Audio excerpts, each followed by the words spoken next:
નમસ્કાર દર્શક મિત્રો, આપ નિહાળી રહ્યા છો N24 ગુજરાતી। તો નજર કરીશું આજના મહત્વના સમાચાર પર। જંબુસર તાલુકાના અણખી અને મંગણાદ ગામની સીમમાં આવેલી Messrs safe enviro private limited સામે ગુજરાત પ્રદૂષણ નિયંત્રણ બોર્ડ દ્વારા કડક કાર્યવાહી હાથ ધરવામાં આવી છે। હાઈકોર્ટમાં ચાલી રહેલી PIL અને સ્થાનિક ફરિયાદોને પગલે GPCBના અધિકારીઓએ 22 જુલાઈ 2026ના રોજ કરેલા અચાનક નિરીક્ષણમાં મોટા પાયે પર્યાવરણીય નિયમોના ઉલ્લંઘન સામે આવ્યા હતા, જેને પગલે GPCB દ્વારા કંપનીને નોટિસ ફટકારી તમામ પ્રકારનો કચરો સ્વીકારવા, સંગ્રહ કરવા અને પ્રોસેસ કરવા પર તાત્કાલિક અસરથી પ્રતિબંધ લગાવી દેવામાં આવ્યો છે। બોર્ડના આદેશ સુધી કંપનીમાં જોખમી કચરાની આવક, સંગ્રહ, ટ્રાન્સપોર્ટ અને પ્રોસેસિંગ કામગીરી સંપૂર્ણપણે બંધ કરવાનો નિર્દેશ આપ્યો છે। જોખમી કચરો લાવતા વાહનોમાંથી આમોદ જંબુસર હાઈવેને જોડતા રોડ પર અને રસ્તાની બાજુમાં કેમિકલયુક્ત દૂષિત પાણી ઢોળાતું હોવાનું સામે આવ્યું।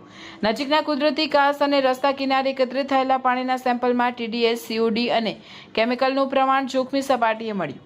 સાઇટથી 150 મીટર દૂર આવેલા ખેડૂત દીપસંગભાઈ પરમારના બોરવેલના પાણીના સેમ્પલમાં પણ કેમિકલની હાજરીથી ભૂગર્ભ જળ દૂષિત થયાનું સાબિત થયું। સ્થળ પર 1,97,600 KL ક્ષમતામાંથી 70,879 KL દૂષિત પાણી અને 47,102 KL લીચેટનો મોટો જથ્થો એકત્રિત થયેલો જોવા મળ્યો। તપાસ દરમિયાન DG સાઇટમાં ખામી હોવાથી ETP અને RO પ્લાન્ટ બંધ હાલતમાં મળ્યા હતા।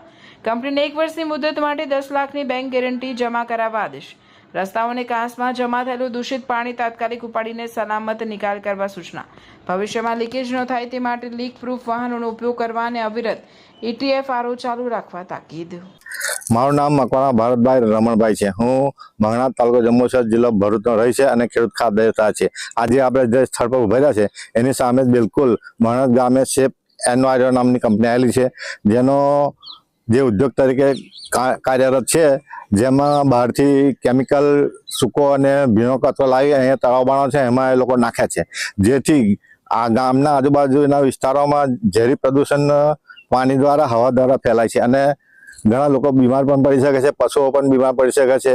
આવી અમે GPCBને વારંવાર રજૂઆત કરી હતી અને આ બાબતે કોર્ટમાં બી અમારો કેસ હાઈકોર્ટમાં ચાલે જ છે અને જે રજૂઆત અમે GPCBને કરી છે તારીખ 22/7/2026 અને 3/8/2026ના રોજ GPCBના અધિકારીઓ કંપનીમાં આવ્યા હતા અને જાહેર